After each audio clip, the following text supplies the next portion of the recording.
Hi అండి. Welcome to story book audio. ఈ కథ మీకు నచ్చినట్లయితే లైక్ చేయండి, షేర్ చేయండి, సబ్స్క్రైబ్ చేయండి. ఆ! లేచాక తింటారా? అదేం కుదరదు. నాకు ఆకలిగా ఉంది. విక్రమ్ గారు ప్లీజ్ లేవండి అని అతన్ని నిద్రలేపి భోజనం తినిపించింది. ఇప్పుడే కదా ఆకలి అన్నారు. అంతలోనే నిద్ర ఎలా వచ్చింది మీకు? హ్మ్. రాత్రి తమరు చేసిన పనే నేను చేసింది అని విక్రమ్ అనగానే మధు ఆశ్చర్యంగా చూసింది.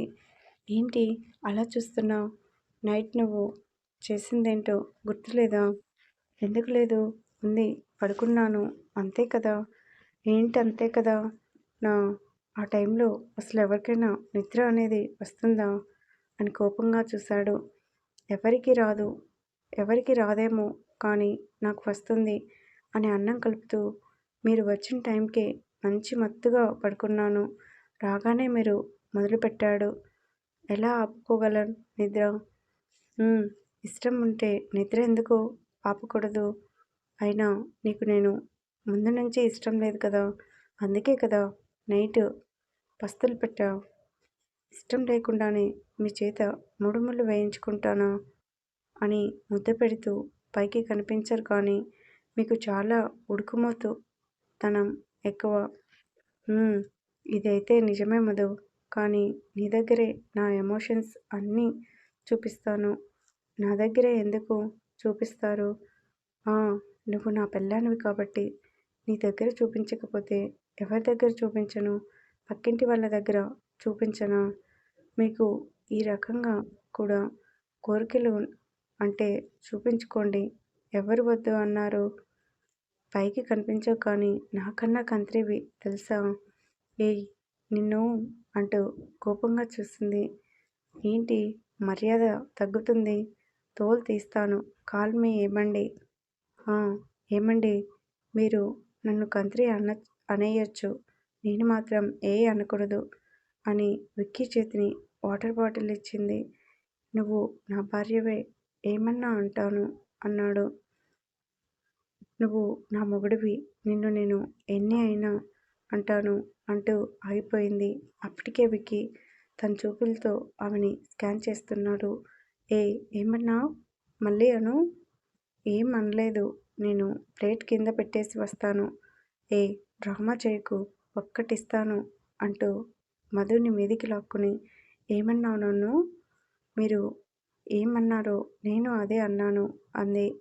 తెలివిగా మాట్లాడకే తింగరమాలోకం. ప్లీజ్ అనవే అంటూ ఆమె నడుము దగ్గర చేయి వేశాడు. కుదరదు. కుదురుగా మాట్లాడలేవా? మన దగ్గర అలాంటిది ఎక్స్పెక్ట్ చేయకు బంగారం. ముందు చెప్పు. లేదంటే ఇక్కడే నిన్ను రేప్ చేస్తాను. అన్నంత పని విక్రమ్ చేసినా చేస్తాడని తనలో తానే అనుకుని నువ్వు నా మొగుడివి. నేను నిన్ను ఎన్నైనా అంటాను కాస్త సిగ్గుపడుతూనే అంది ఆమె. అబ్బా!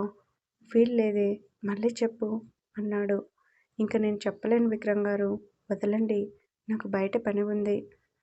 అవన్నీ పనివాళ్ళు చూస్తారు కానీ ముందు నా పని చూడు అని ఆమె పెదవుల్ని అందుకున్నాడు.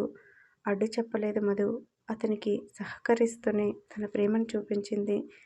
ఎప్పుడూ లేనిది కొడుకు ఇంటికి రమ్మనేసరికి ఆశ్చర్యపోయింది భువన. హాల్లో కూర్చొని ఉన్నాడు ప్రభాకర్. ఏంటి ప్రభా, ఫోన్ చేశావ్? కూర్చో అమ్మా, నీతో మాట్లాడాలి. చెప్పు నాన్నా అంటూనే కొడుకు ముఖం చూసి ఏంటి వీడు డల్గా ఉన్నాడు? చూస్తుంటే ఏదో జరిగింది. లేదంటే ఎందుకు ఇలా ఉంటాడు అనుకుంది. అమ్మా, ఈ ఆస్తి అంతా మధు పేరున ఉంది. అక్షయ్కి బిజినెస్ అంతా అప్పచెప్పాను. మధుని నేను అక్కర చేయలేదు. అందుకు కారణం నీకు తెలుసు. కానీ తనకి ఇవ్వాల్సిన ఆస్తి అయితే ఇవ్వాలి కదా అని తన దగ్గర ఉన్న ఆస్తి పత్రాలు తీసి భువన గారి చేతిలో పెట్టి ఇవి మధుకి ఇచ్చేయమ్మా. సడన్గా ఈ నిర్ణయం ఎందుకు తీసుకున్నావో తెలుసుకోవచ్చా ప్రభా? నేను బ్రతికి ఉండగానే అందరికీ న్యాయం చేయాలి కదా అమ్మా. అక్షయ్ శ్రీవల్లి వాళ్ళ జాగ్రత్తల్లో వాళ్ళు ఉన్నారు. అసలు ఏం జరిగింది ప్రభా? ఏం జరగలేదు. ముందు ఇవి మధుకిచ్చాయి అని లోపలికి వెళ్ళిపోయాడు. ఏదో జరిగింది. ఆ అక్షయ్ ఏమన్నా గొడవ పడ్డాడా అనుకుని ఆలోచిస్తూనే అక్కడి నుంచి వెళ్ళింది భువన. లోపలికి వచ్చిన ప్రభాకర్ నైట్ తన కొడుకు కోడలు అన్న మాటలు తలుచుకున్నాడు. భోజనం చేద్దామని తన రూమ్ నుంచి బయటికి వచ్చిన ప్రభాకర్ అక్షయ్ని పిలుద్దామని రూమ్ వరకు వెళ్ళి బయటే ఆగిపోయాడు. ఏంటి శ్రీవల్లి నువ్వనేది? అవును అక్షయ్, మామయ్య గారు ఎలానో మన వైపున ఉన్నారు కదా, కాబట్టి ఆస్తి అంతా నా పేరున రాయించుకుందాం. ఇప్పుడు ఆస్తి గురించి నాన్నని అడిగితే బాగోదు శ్రీ. ఇప్పటికే మధు విషయంలో మనం చేసిన పనికి ఆయన ఇంకా మనల్ని పూర్తిగా క్షమించలేదు.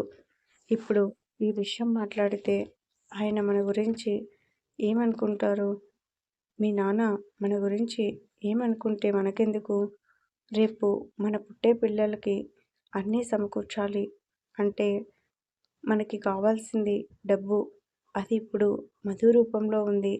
కాబట్టి ఆస్తి అంతా మనకి చేరాలి అంటే మామయ్యని మన గుప్పిట్లో పెట్టుకోవాలి. గుప్పిట్లో పెట్టుకోవడానికి ఏముంది శ్రీవల్లి? నాన్న మన చేతుల్లోనే ఉన్నారు. మొన్నట్లానే ఇంకో వ్యాపారం పెడుతున్నాను.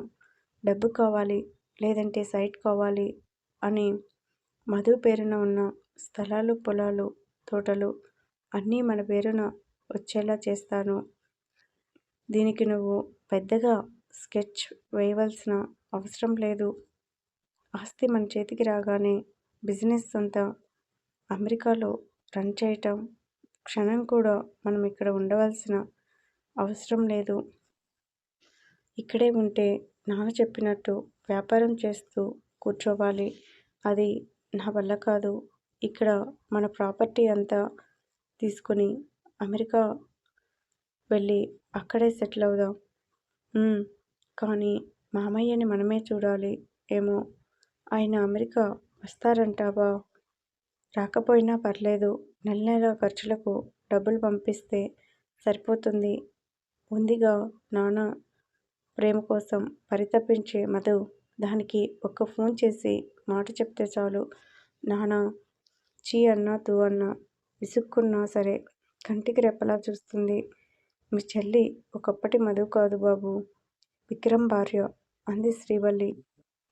తను విక్రమ్ భార్య కంటే ముందు ప్రభాకర్ కూతురు. ఆ విషయం తను మర్చిపోదు. మనం ఇక్కడే ఎంతకాలం అని నటించాలి? పైగా మా అత్త నాన్న విషయంలో మనం ఇంత డ్రామా ఆడుతున్నామని తెలిస్తే మనల్ని వదలదు. ఆస్తి పేపర్స్ మన చేతికి రాగానే అమెరికా వెళ్ళిపోదాం. ఎవరికి మాట అయినా చెప్పాల్సిన అవసరం మనకి లేదు. అవును అని శ్రీవల్లి అనగానే ప్రభాకర్ సైలెంట్గా తన రూమ్కి వెళ్ళిపోయి బాధపడ్డాడు. జరిగిందంతా తలుచుకుని మెల్లగా కళ్ళు తెరిచాడు ప్రభ. సైలెంట్గా బీరువా దగ్గరికి వెళ్ళి లాకర్ ఓపెన్ చేసి అందులో ఉన్న ఫోటో ఆల్బమ్ తీసుకుని బెడ్ మీద కూర్చొని ఆల్బమ్ ఓపెన్ చేశాడు. పసుపు రంగు పట్టు చీరలో ఉన్న శ్రావణి ఫోటో చూడగానే ప్రభాకర్ కంట్లో నీళ్లు తిరిగాయి. కొనసాగుతుంది. ఆదరిస్తున్న అందరికీ థ్యాంక్ యూ. స్టోరీ నచ్చితే సబ్స్క్రైబ్ చేసుకోండి.